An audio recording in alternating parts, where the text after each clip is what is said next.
오늘 제목이 지난주하고 같죠.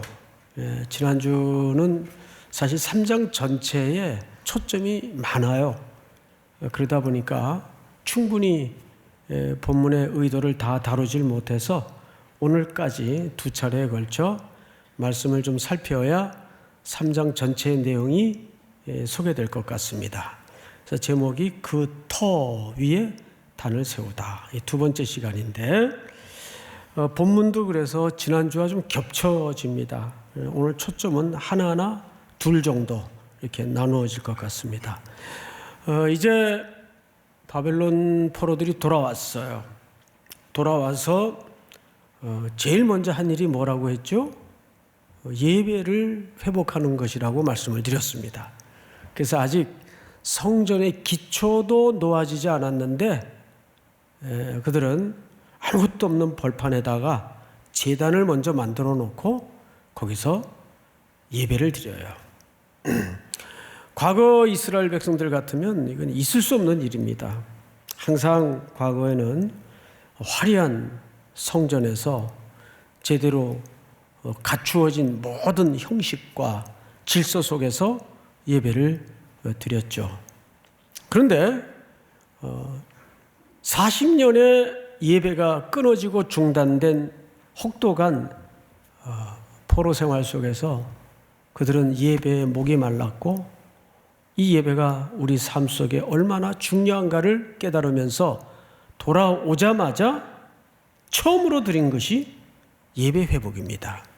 예배입니다. 그런데 이것을 성경 전체를 연구하는 신학자들은 제2의 출애굽이다. 왜냐하면 400년 동안 애굽에 포로 생활하던 훨씬 이전의 조상들도 출애굽에서 나오자마자 제일 먼저 도착한 데가 시내산이에요. 거기에서 제일 먼저 뭘 했죠? 예배를 드립니다. 그리고 보면 하나님이 저와 여러분들을 구원하시는 목적이 예배케 하기 위해서입니다. 그래서 저는 우리 청년들이 화려한 인생을 살지 않더라도 저는 여러분들이 평생 예배자로 성공을 했으면 좋겠어요. 항상 삶의 첫 자리에 예배를 중요하게 여길 줄 안다면 그분은 틀림없이 하나님께서 귀하게 붙들어 쓰는 하나님의 신실한 도구가 될 것을 저는 확신합니다. 그것 때문에 불이익이 될지라도 예배를 삶의 자리에 첫 번째로 놓는 결단과 담력을 얻기를 축복합니다. 그래서 3절에 보시면 이렇게 시작을 해요. 무리가 모든 나라 백성을 어떻게 하여? 두려워하여. 지난주 이 부분은 해석을 했었죠. 여기서 두려워하여라는 말은 세번역 성경을 보면 두려웠지만 그 뜻이에요. 왜? 어느 날 주변 국가들이 보니까 포로들이 막 돌아와요. 그리고 종교적 재단을 쌓고 또 성을 건축하는 준비를 하고 이런단 말이에요. 그러니까 어떤 생각이 들겠어요? 고요히 살던 주변 나라들이 저들이 국가를 세우고 또 일어나서 우리와 갈등을 빚는 건 아닐까? 우리 몫이 적어지는 건 아닐까? 이런 염려가 있는 나머지 이제 다음 장 4장부터 이들의 본격적인 방해가 시작이 됩니다. 그러니까 그런 분위기가 벌써 있었어요. 그러니까 이스라엘 백성들도 겁이 났겠죠. 왜? 저들은 무기도 제대로 갖추었고 국가 조직도 제대로 있는데 우리는 이제 아무것도 없는 말 그대로 노예요. 전직 포로들이란 말이에요. 이게 얼마나 겁이 났겠어요. 호시탐탐 방해는 시작이 되고 그렇지만 그들은 이제 뼈저리게 알았어요. 그럼에도 불구하고 우리가 예배를 중단할 수는 없다. 이제 우리가 70년 동안 포로 생활을 하면서 얼마나 혹독하게 이 예배의 목마름에 대해서 겪었는가. 그걸 알기 때문에 두려웠지만 그들의 삶의 첫 자리에 항상 하나님을 경배하는 일을 2번으로 미룰 수가 없었어요. 그러니까 우리 청년들도 항상 내 삶의 첫 번째 이유, 목적은 뭐다? 하나님을 예배하는 일이다. 할렐루야. 이것이 여러분들의 삶의 고백이 되기를 축복합니다. 그런데 이 예배를 두려움에도 불구하고 드렸던 이 예배를 그들이 얼마나 감격적이고 감동적이었겠어요. 70년 만에 드리는 예배니까 그렇다고 해서 막 감동이 우선이 되고 감격적인 예배 속에서 그냥 무질서하게 드린 예배가 아니라 이 예배를 어떻게 드렸는가 하면 3장 2절 끝부분에 보니까 이렇게 드렸어요. 하나님의 사람 모세의 율법에 기록한 대로 번제를 그 위에 드리려 할세. 앞을 보실까요? 어떻게 드렸다고요? 하나님의 사람 모세의 율법에 기록한 대로. 이 부분이 왜 중요한지 아십니까? 모세의 율법이면 저 출애굽 때 이야기란 말이에요.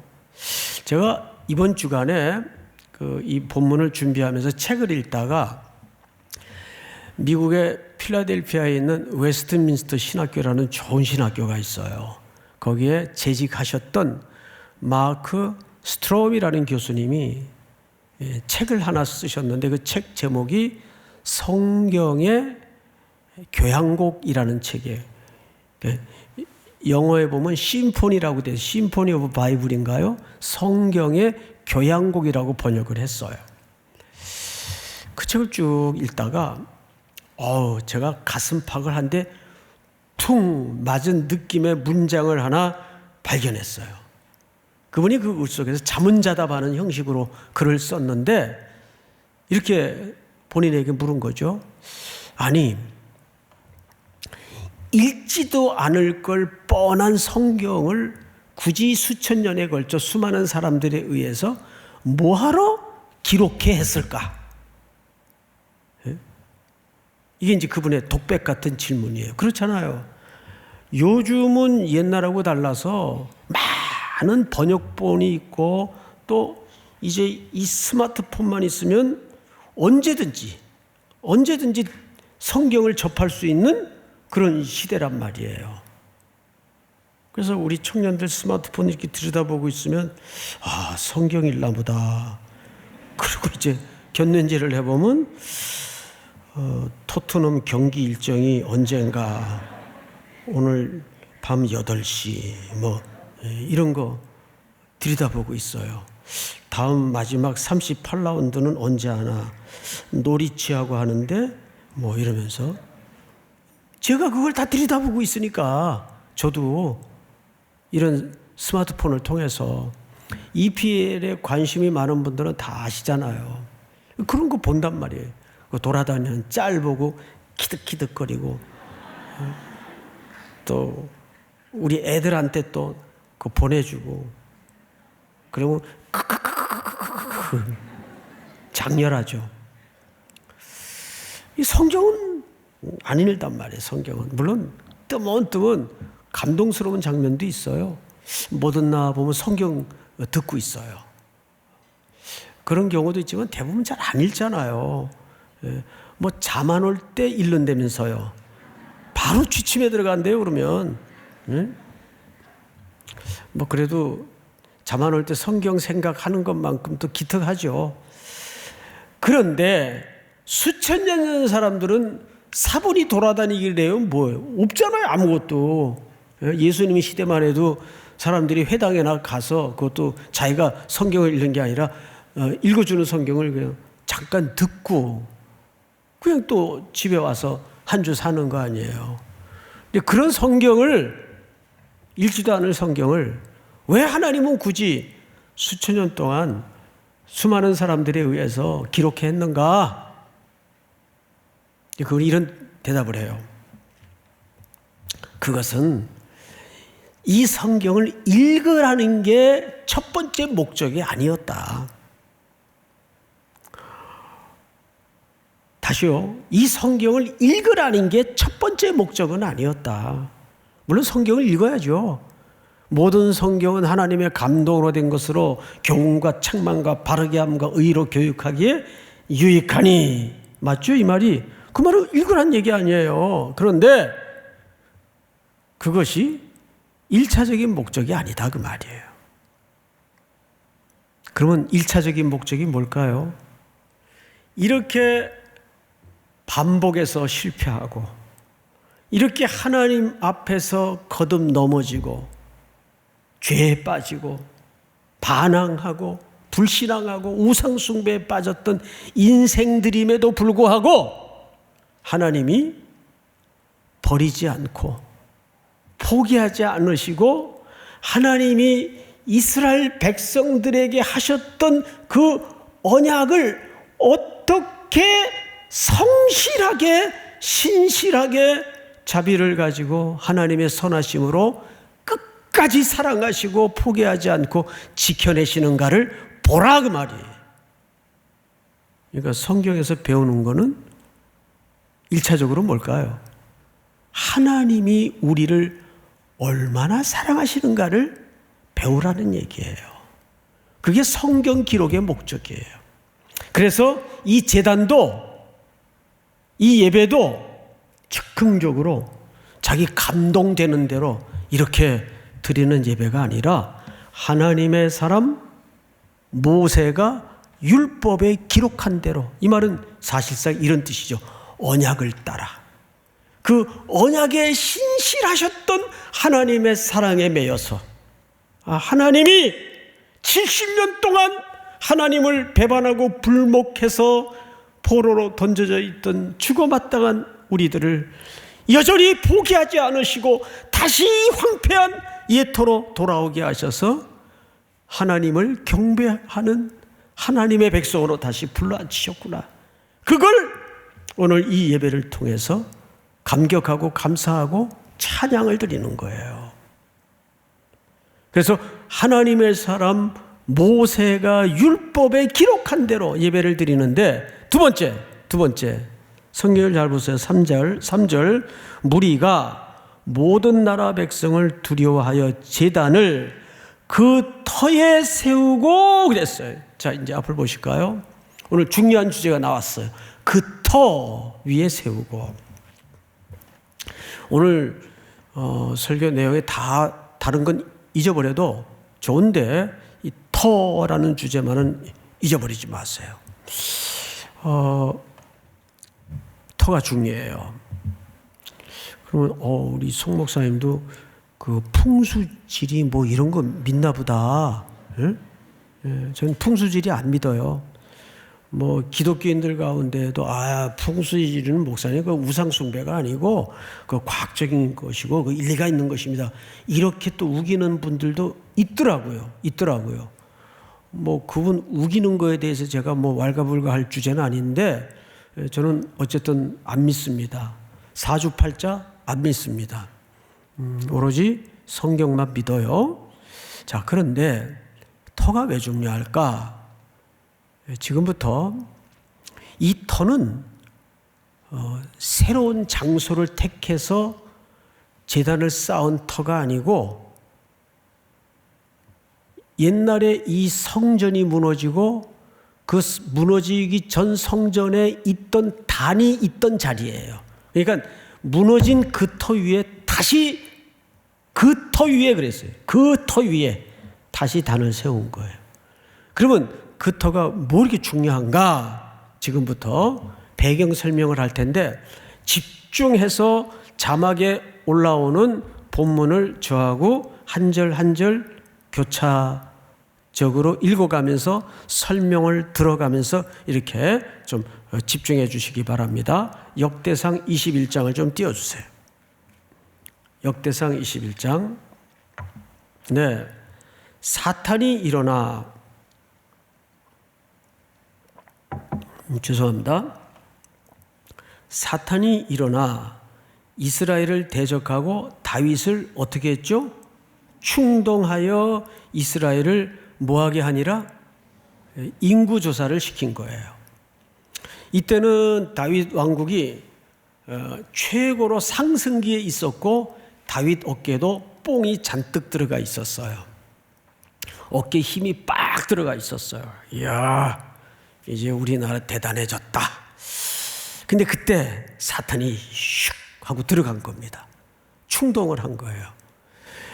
여러분, 하나님의 일은 선함 속에 사탄이 둥지를 틀지 악한 일에 둥지를 틀지 않아요. 악한 일에는 냅둬도 열심히 못된 짓 많이 하니까 사탄이 거기는 견눈질도 안 해요. 근데 항상 사탄은 어디에 둥지를 트냐 하면 선한 일 속에 둥지를 틀어요. 나라가 지금 잘 되고 있어요. 막 백성도 늘어나고 군대도 늘어나고 다윗도 뭐 쫙 올라가 있을 때예요. 근데 그때 사탄이 슉 하고 충동질을 한 거예요. 다윗, 너 참 얼마나 수고했냐. 잠 못 이루는 밤, 쫓기는 밤, 얼마나 혹독한 나그네 길을 겪었는가. 근데 이제 이 정도 됐다. 너 대단하다. 그러니까 다윗의 마음속에 무슨 생각이 들었는가 하면, 그래, 맞아. 참 기적이야. 내 백성이, 내 나라 규모가 얼마나 되나 좀 그 계산이나 좀 해보자. 이렇게 된 거죠. 그래서 인구 조사를 시킨 겁니다. 요압 장군을 불러서. 근데 인구 조사는 성경에 나오는데 민수기에 하나님이 인구 조사를 시켜요. 그 인구 조사는 백성들을 질서 있게 인도하기 위해서 인구 조사를 시킨 거예요. 그건 하나님이 시킨 거예요. 그런데 이 인구 조사는 하나님이 시킨 인구 조사가 아니고 사실상 교만이 들어오면서 자기 자랑을 위해서 세력, 규모, 숫자를 파악하길 원했던 거예요. 이때 요압이라는 장군이 각하, 이러시면 안 됩니다. 하나님이 기뻐하지 않습니다. 그러자 묵살합니다. 시끄러워. 빨리 가서 명령대로 조사하고 와. 이때는 이미 나라의 기강이 다윗이라는 인물은 절대화가 되어가기 시작했어요. 이게 참 무서운 겁니다. 그러니까 항상 교회 공동체도 누군가가 영향력이 생기고 세월이 자리 잡아서 절대화가 되기 시작하면, 그러니까 그 사람에게 아무 소리 못하는 공동체가 되면 그 공동체는 위험해지기 시작하는 거예요. 태클이 걸려야 이게 좋은 공동체인데, 밧세바 죄를 지을 때도 여러 부하들을 심부름시킵니다. 그 죄악에.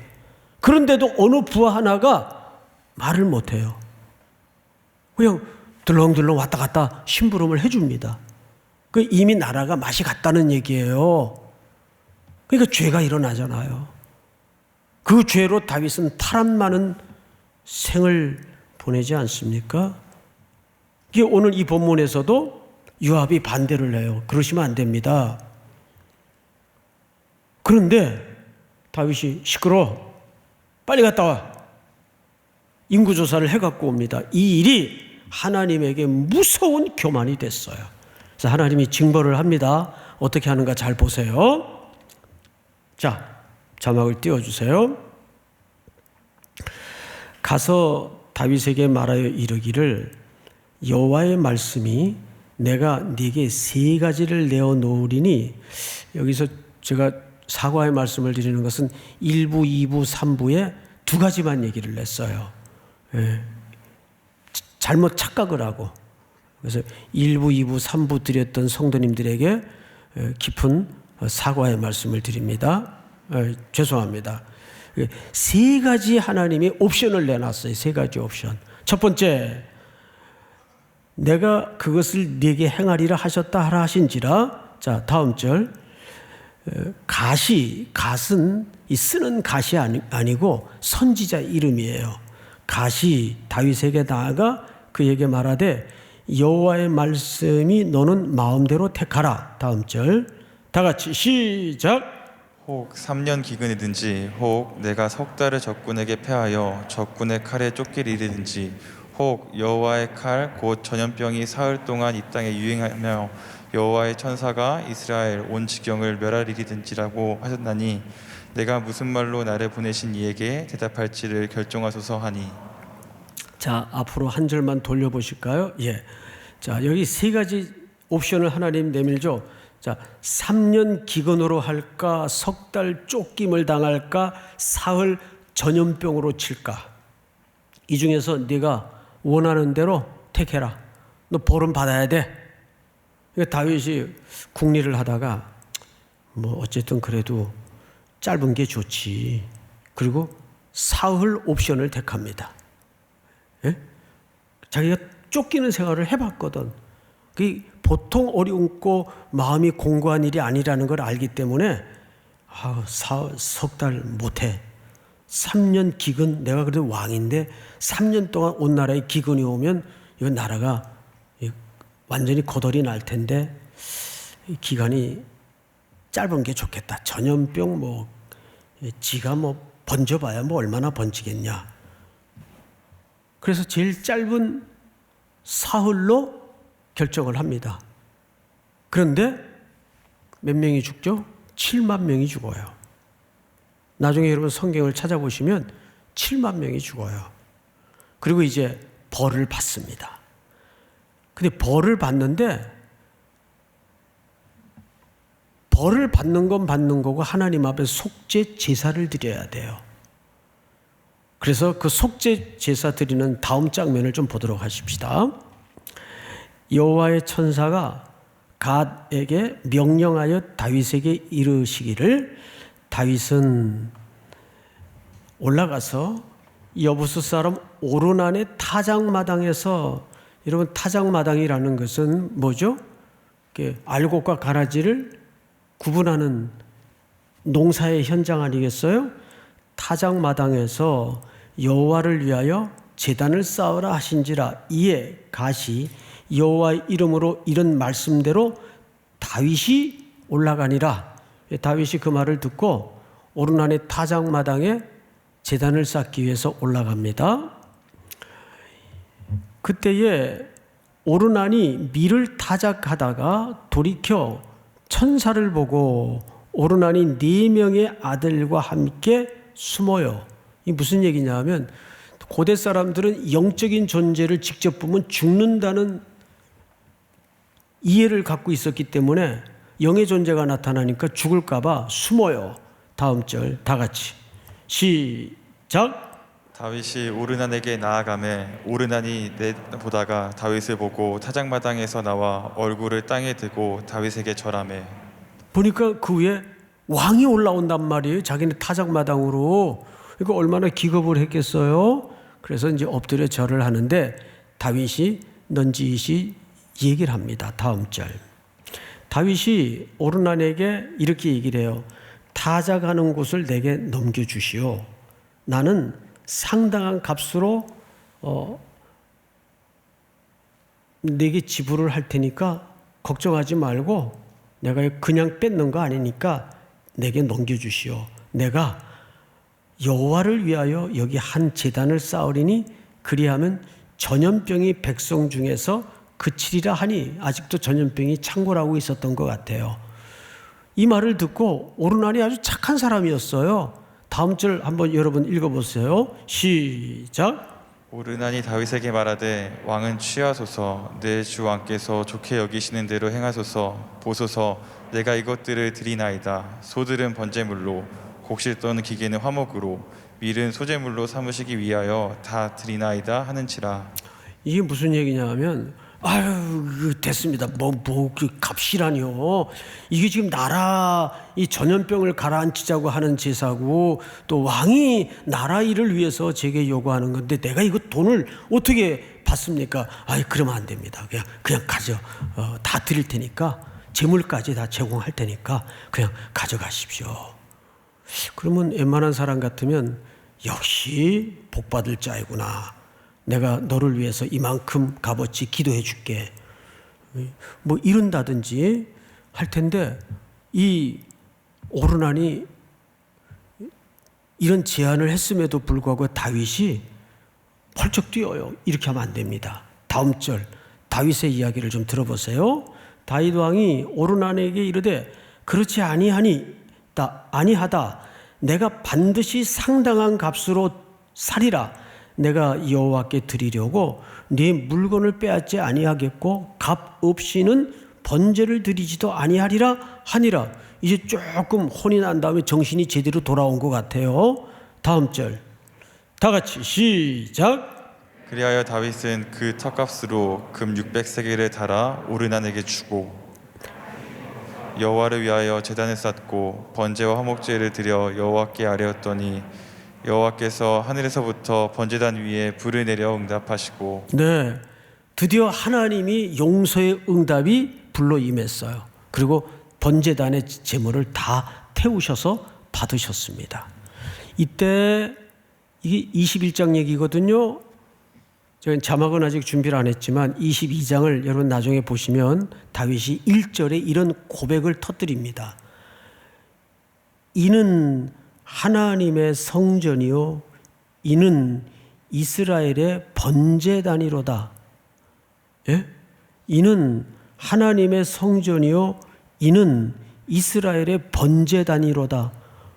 어디서 그 번제가 드려진 오르난의 타작마당이 하나님의 뭐요?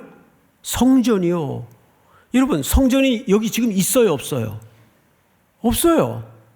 그러면 여기에 뭐가 세워질 것을 암시한 겁니까?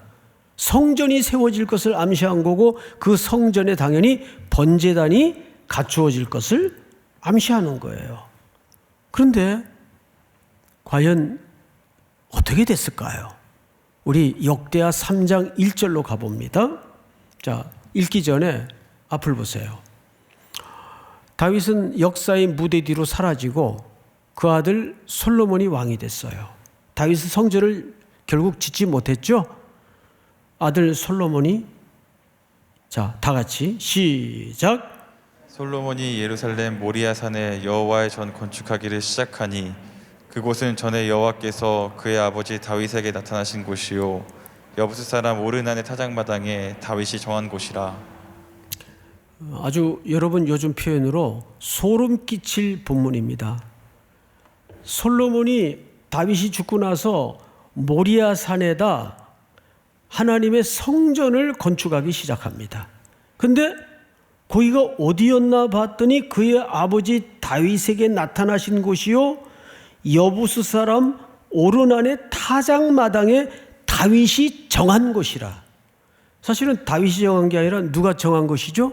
하나님이 정한 곳이에요. 그 터가 하나님이 정한 곳이에요. 그리고 거기에 7년 동안의 공사에 걸쳐서 성전이 멋지게 완공이 됩니다. 그리고 완공된 성전에서 오로지 하나님께만 예배가 드려졌나요? 혼합주의가 시작됐나요? 솔로몬이 데리고 들어온 천여 명의 여인들의 이방 신상들이 그 성전에 다 진열이 돼요. 가히 종교 백화점이 되죠. 남유다로 북이스라엘로 나라는 그나마 두 쪽이 납니다. 그리고 두 나라는 경쟁적으로 우상 숭배의 타락을 걷게 됩니다. 결국 하나님은 이 두 민족을 보다 못해서 아수르에 바벨론에 다 끌려가 패망시켜요. 그리고 이 성전은 무너지죠. 그리고 이제 70년이라는 포로의 눈물겨운 역사를 끝내고 돌아와 이스라엘 백성들이 그 터에다가 뭘 새롭게 복원하는 겁니까? 참된 예배, 참된 회복. 믿습니까? 이걸 지금 여기에다 복원하고 있는 거예요. 그런데 이 복원의 뿌리가 여기에서 시작된 게 아니라 사실은 창세기 22장을 보면 더 전율스러운 하나님의 언약이 있었어요. 볼까요? 그 일 후에 이때 아브라함이 100세나 되어서 죽은 몸 같은 데서 난 독자 이삭이 있었어요. 잘 아시는 대로 그 이삭이 어느 정도 나이가 들어 이제 청년이 됐는데 어느 날 갑자기 하나님께서 아브라함에게 뭘 해요? 네 아들 이삭을 바치라. 번제단에 갖다 바치라. 그런데 잘 보세요. 그 일 후에 하나님이 아브라함을 시험하시려고 그를 부르시되 아브라함아 하시니 그가 이르되 내가 여기 있나이다. 2절 다 같이 시작. 여호와께서 이르시되 내 아들 내 사랑하는 독자 이삭을 데리고 모리아 땅으로 가서 내가 내게 일러준 한 산 거기서 그를 번제로 드리라. 세상에 이삭을 드렸던 그 현장이 모리아 땅이었어요. 지금 그 땅에 뭐가 세워지죠? 성전이 세워져요. 그 성전이 세워진 터는 원래 누구의 땅이었나요? 다윗이 정했던 오르난의 타작마당이었어요. 여러분, 하나님은 이 이삭의 그림 속에 누구를 예표한 그림입니까? 아들 예수 그리스도, 오실 그리스도를 이삭의 그림 속에 예표한 거예요. 바로 이 모리아 산은 하나님의 성전이 세워지는 터가 되고 그 성전의 제단이 오르난의 타작마당으로부터 값을 지불하고 산 그 타작마당으로부터 시작이 된 거예요. 그러면 이 하나의 일관된 원리가 왜 중요한가? 왜 중요한가? 이제 이것을 신약으로 넘어가서 우리 한 군데를 좀 보도록 하겠습니다. 고린도전서 3장. 자, 읽기 전에 저를 보세요. 지금 고린도 교회는 치열하게 문제가 일어났어요. 교회 안에 게바파, 베드로를 얘기하는 거죠. 아볼로파, 바울파. 이 바울은 말을 잘 못하는 사람이에요. 그래서 그도 서신에다가 그런 표현을 썼죠. 말에는 내가 조라나 그랬어요. 내 말은 잘 못하지만 이 글은 명필이에요. 그래서 성경의 신약 성경의 절반을 이 대학자인 바울이 쓰지 않습니까? 근데 또 아볼로파가 있었어요. 이 아볼로파는 수사하게 돼갑니다. 이 사람은 이렇게 콜콜 자다가 금방 일어나서도 말을 이쁘게 곱게 하는 사람이에요. 봄바람처럼 하는 사람이에요. 똑같은 말인데도 밉상이 있고 곱게 말하는 사람이 있잖아요. 그러니까 이 아볼로는 당시 유행했던 학문 중에 수사하게 대가예요. 이 사람이 웅변을 하거나 뭔가 강연을 하면 사람들이 쫙 빨려들었어요. 모여들었어요. 그러니까 대단한 인기를 누렸던 사람이에요.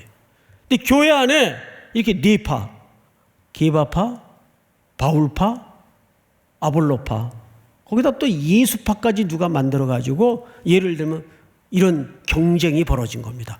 너 누구한테 세례받았냐? 나는 아볼로. 오, 그래? 넌 누구한테 세례받았어? 나는 베드로. 오, 그래? 넌 누구한테 세례받았어? 나는 예수. 예수는 세례 준 적도 없는데. 이게 문제예요. 우리가 다 칼빈주의를 믿고 있는데 어느 신학자가 그러더라고요. 칼빈주의를 무너뜨리는 놈들이 누구냐 하면 칼빈이 아니라 그 제자들이라고 얘기를 해요. 그 제자들. 이게 진짜 맞는 얘기예요. 그러니까 예수님은 세례 준 적이 없어요. 누구에게도. 근데 바울이 떠나가고 나서 교회가 사람의 영향력이 자리 잡기 시작했습니다. 그래서 게바파, 아볼로파, 베드로파, 바울파, 예수파 막 편당을 지어서 마음과 정성과 뜻을 다해 싸우고 있었어요. 자, 여러분, 이게 누구 위에 털을 쌓고 있는 겁니까? 인간 위에 털을 쌓고 있는 행동들이에요. 오늘 그래서 바울이 한 얘기가 뭐냐면 이 닦아둔 것 외에 능히 다른 털을 닦아둘 자가 없으니 이 터는 곧 누구니라? 예수 그리스도시라. 믿습니까? 그러니까 우리의 삶은 전부 그리스도라는 터 위에 기초하지 않는 모든 인생의 경주와 경영은 물거품이에요. 마태복음 7장에 보면 그 신뢰가 나오죠. 사람들이 집을 멋지게 같은 재료로 지어갑니다. 인생이라는 시간 속에 집을 지어가요. 근데 어느 날 바람이 세차게 불고 파도가 덮치니까 한 집이 그냥 맥없이 무너져요. 왜 이러지 이 집은? 그리고 그 기초를 보니까 이 무너진 집이 그만 모래 위에다가 집을 지었어요. 근데 이 집은 반석 위에다 집을 지었어요. 그러니까 그 평가가 어떻게 주놈이 떨어집니까? 이 불법을 행하는 자들아, 내가 너희를 도무지 알지 못하니 내게서 떠나가라. 거기서 말하는 불법은 그리스도라는 기초 위에 토 쌓지 않는 인생은 자체가 불의예요. 불법이에요. 믿습니까? 제가 여러분들에게 설교 시간에 잠깐 얘기했던 나의 해방일기라는 드라마를 보면 공통된 씬이 있습니다. 한 번도 안 빠지는 씬이 있어요. 장면이 있어요. 혹시 보신 분들 가운데 무슨 장면인지 아세요? 이 술 마시는 장면이 한 회도 빠지지 않고 노상 나와요. 근데 그 작가가 기독교인이에요. 그런데 제가 볼 때는 의도적으로 그 씬을 삽입한 것 같아요. 역설적인 이야기를 하고 싶어서. 젊은이들의 절박함이, 청춘들의 고독과 허무가 그 드라마 내용의 대부분의 소재인데 그들은 매일 만나면 술로 풀어요. 왜 작가가 그 얘기를 그렇게 얼개를 놓았을까요? 술로 그 고독이, 그 절박함이, 그 허무가 해결되지 않는다는 얘기를 역설적으로 하고 있는 겁니다. 어떤 청년은 스펙도 그냥 그래요. 여느 청년 비슷하게 좋은 대학 나온 것도 아니에요. 또 아직 수습 기간이에요. 그리고 앞날이 불확실해요. 그 연애도 여느 청년들처럼 또 하다 말다 그래요. 그런데 이 청년이 한 가지 특징이 있어요. 어떤 삶의 변화나 변동이 생기더라도 이 청년이 궁극적으로 꿈꾸는 가치가 한 번도 달라진 적이 없어요. 목사님, 저는 당장은 많은 돈을 벌지 못하더라도 화려한 스펙은 아니고 대단한 직장은 아닐지라도 저는 한 걸음 한 걸음 갑니다. 어디를 향해서? 땅끝까지 세상 끝날까지 생명을 구원하라는 그리스도의 가치를 붙들고 저는 걷겠습니다. 위대한 거예요. 그게 위대한 거예요. 진짜 실력 있는 사람은 예를 들어 축구 선수 같은 경우에 너의 롤 모델이 누구냐? 그러면 자기보다 한 눈금 앞에 있는 선배를 늘 얘기해요. 주로 이제 실력 없는 애들이 호날두요. 이런 얘기를 한다고요. 예? 그런 신기에 있는 선수들을 어떻게 따라가요? 손흥민이요. 손흥민은 어나더 레벨이에요. 예? 여러분 거의 전쟁 같은 EPL 세계 속에서 그 동양아시아 선수가 저런 활약을 한다는 것은 어나더 레벨입니다. 그건 대단한 거예요. 나는 손흥민 선수 게임을 늘 보지만 재방송으로 그 실제 시합하는 시간은 볼 수가 없어요. 주일 때문에. 보지만 뛰는 거 볼 때마다 눈물이 나요. 정말 대단하다. 대단하다. 근데 그 선수도 그거 하루아침에 됐나요? 절대 그렇지 않아요. 그러니까 그 청년 얘기를 하다가 지금 삼천포로 빠졌는데 그 청년이 늘 꿈꾸는 거는 한눈 꿈이에요. 항상 한눈 꿈이에요. 내가 저 멀리 그렇게 장기적으로 뭔가를 꿈꾸지 않아요. 당장 한 눈금, 한 눈금. 그런데 그 밑에는 항상 그리스도가 기초되어 있는 고백을 만나는 것이 감격이에요. 아, 이 친구는 화려한 스펙은 아니지만 한 번도 그리스도라는 터 위에 흔들린 적이 없었구나. 그걸 살라는 거예요. 제가 종종 여러분들에게 쓰는 표현 중에 이런 표현이 있죠. 1억에다 제로를 곱하면 답이 뭐예요? 1억이에요? 제로예요. 그러니까 겉으로는 아무리 대단해 보이고 진짜 여러분들 표현으로 킹왕짱이에요. 근데 예수를 안 믿어. 그건 나가리예요. 에? 그건 나싱이 아무것도 아니에요. 그런 거 놀라셨나요? 그런 거 부러워하지 마세요. 에? 그게 부러우면 여러분 진짜 가난한 겁니다. 진짜 가난한 겁니다. 그거는. 그런 게 부러움이 대상이 되어서는 안 되고, 내가 어떤 모양으로 살든 내 젊은 날에 저 먼 미래에까지 예수 그리스도의 존귀와 영광을 위해서 그분의 선하신 능력에 붙들려서 내가 오늘도 걸어가고 있다.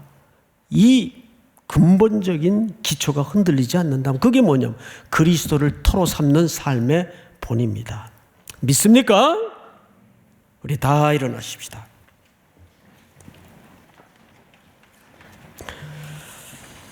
우리 찬양하죠.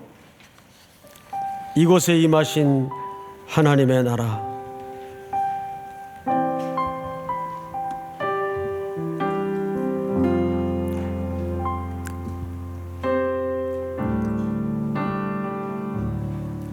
이곳에 임하신 하나님 나라, 가난한 마음으로 바라보리라. 먼저 그 나라 그 뜻 구하며 먼저 그 나라 그 뜻 구하며 나의 삶 드리리. 주님이 맡기신 하나님 나라, 믿음의 눈으로 바라보리라. 하늘의 뜻이 이 땅 가운데 완성될 그날까지 믿음다여 그 위에 서리라. 나여 우리의 서리라. 하나님의 나라는 무너지지 않으리. 하나님의 나라는 무너지지 않으리. 믿음하여 그 나라 세워가리라. 주님 곧 오실 우리 다시 한번 믿음다여 다 같이 손을 높이 들고 찬양합니다. 그 위에 서리라. 위에 서리라. 하나님의 나라는 영원하십니다. 그 나라는 무너지지 않습니다. 무너지지 않으리. 믿음하여 그 나라 세워가리라. 주님 곧 오실 때까지.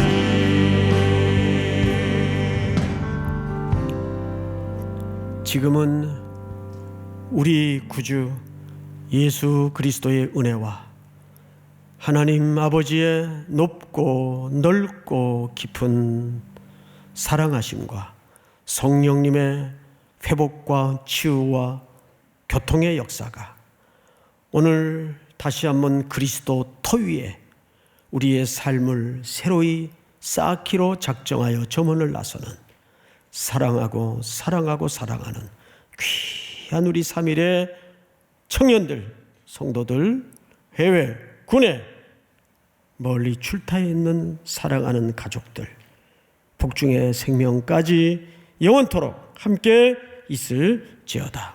아멘.